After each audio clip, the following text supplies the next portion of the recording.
what time it is. You know what time it is. You know whose time it is. You know what time it is. Matthew Mania, the time is his. You know what time it is. You know whose time it is. You know. Welcome to the Matthew Mania podcast. I'm Matthew Mashler, real estate broker who watches wrestling as if it's my job. And today I am here to talk to you about the F1 movie. I just saw the F1 movie starring Brad Pitt and IWC watches, and I have to say it was a lot of fun. I actually had seen it twice. The first time I saw it was I got to see a special screening thanks to my friends at the IWC boutique in the Miami Design District. My friend Ruslan is the a boutique manager. I think he's the boutique manager at the IWC boutique in Miami Design District. He invited me.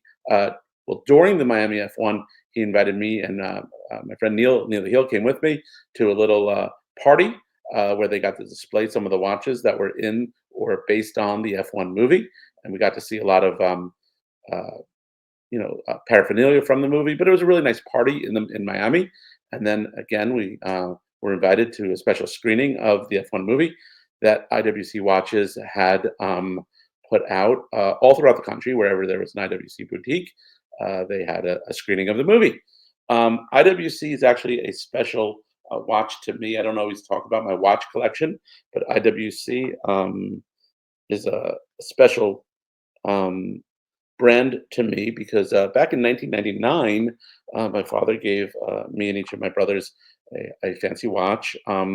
It wasn't given so much out of love; it was given so much out of he had a watch collection that he had accumulated over the years, based on people that he lent money to, that he held the watch as security, and apparently they never came back for those watches. And my watch was an IWC Da Vinci in rose gold with a black dial. Amazing. Calendar function. It said the day of the week, the day of the month, the year, and it knew the difference. In March 30th, it knew to go to April 1st, whereas on April 30th, it knew to go to April 31st, and then to May 1st. So it knew the days that had 30 and 31 days.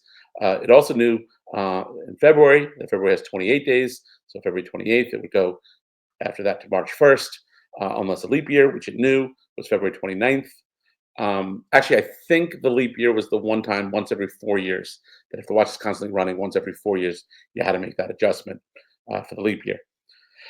So yeah, pretty amazing watch. I always got compliments on it, especially from watch salesmen.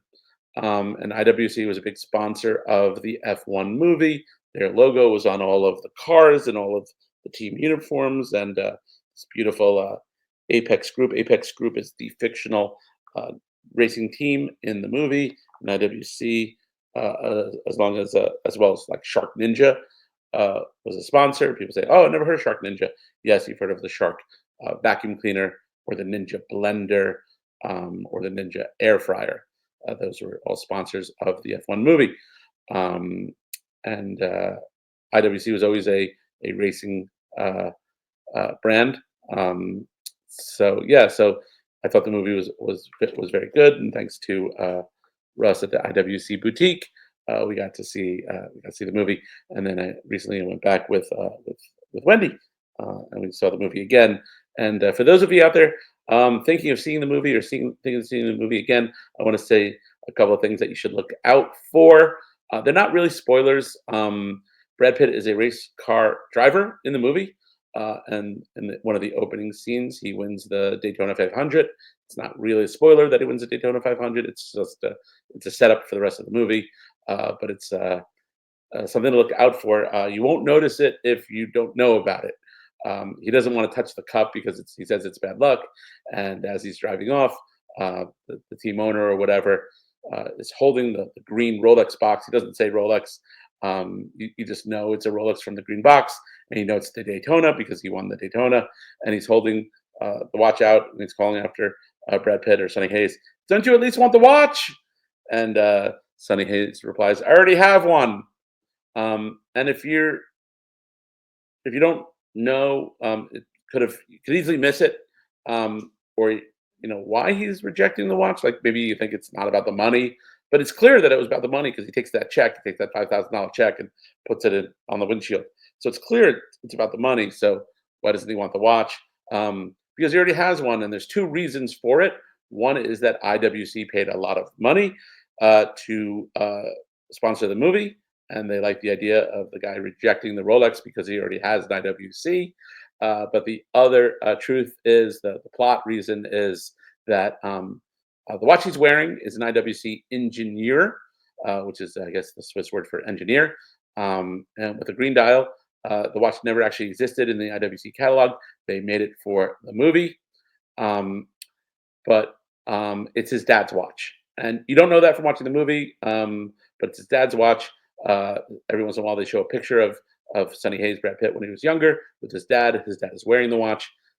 One time it's really in focus. The other times it's just a picture of his dad. But at night, like when he goes to bed on his nightstand, he'll put the watch and the photo, and they'll zoom in on a couple of the pocket letter, the watch, and a couple of other things, and the photo of his dad. But it's his dad's watch. What that's wearing in the picture. So Sonny is wearing his dad's watch, so he doesn't need a Rolex. He doesn't need anything else because he already has one. So in the commercial, it's he doesn't need the Rolex. He rejects the Rolex because he has an IWC. But in the story, he rejects the prize because he already has his dad's watch, and what could be better than your dad's watch? And it's an IWC engineer. And for any watch geeks out there, the IWC engineer was designed by Gerald Genta, who also designed the Patek Philippe Nautilus. I think the IWC engineer was next, and then the AP Royal Oak. And they're all kind of similar. The Hublot looks just like the AP Royal Oak. Not sure if Gerald Genta was involved in the Hublot design. Hublot is a French word for porthole, and Gerald Genta definitely took inspiration from the porthole to design the Patek Philippe. He'd actually designed it earlier. He couldn't sell it to a watch company, and then at some point, I think early 1970s, Patek Philippe asked him to design a watch that could fit a certain case, and he already had the design. So Patek Philippe, Nautilus, AP Royal Oak, IWC Engineer, the Chopard Alpine Eagle, very similar design. There's